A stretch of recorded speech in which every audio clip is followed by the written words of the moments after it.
Hi, it's Steve. Today we're going to show you how to change the temp sensor on your washer. It's a really easy job. All we're going to need is a 1/4-inch nut driver. Let me show you how we do it. Now to do this repair, we will need to pull the washer forward enough that we can remove the back panel. So first of all, we'll disconnect the power. We'll also turn off the inlet water supplies and disconnect the hoses. Then we can pull the washer far enough forward and we can remove the back panel. Now that we have access to the back of the washer, we're going to remove the screws around the perimeter of this back panel. That's the two through the center of the back panel and the one on the very bottom. Now there are some along the side that we can leave in place where the back panel is notched around those. Those can stay on the washer. So just remove the rest of them and we can get that panel off.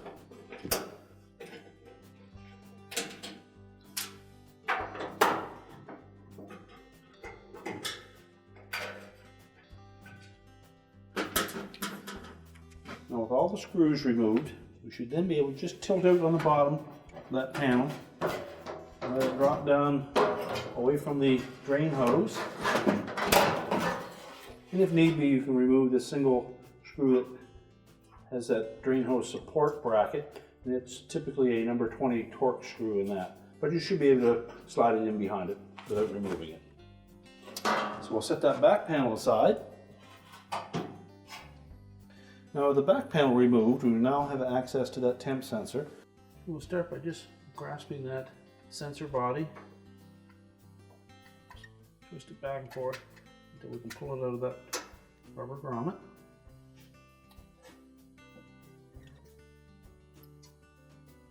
We're going to remove that harness connector by depressing that locking tab. Pull off the old sensor and discard it.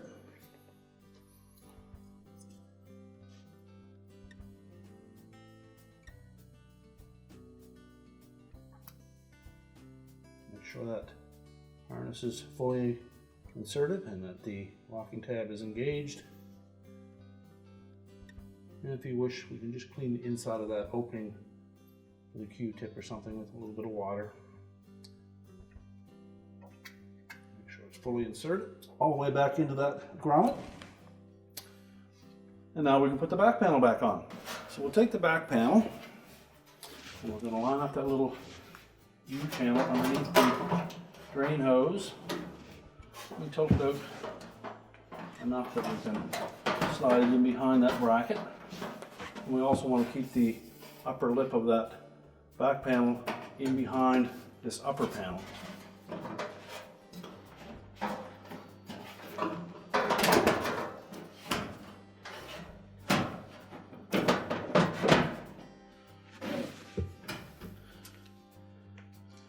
Now with it roughly in position, we're just going to support that panel.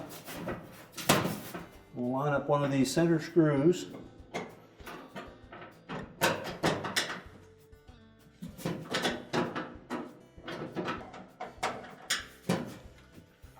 We don't need to snug that up yet, just enough to hold it in place. And then we'll go ahead and put the rest of the screws in.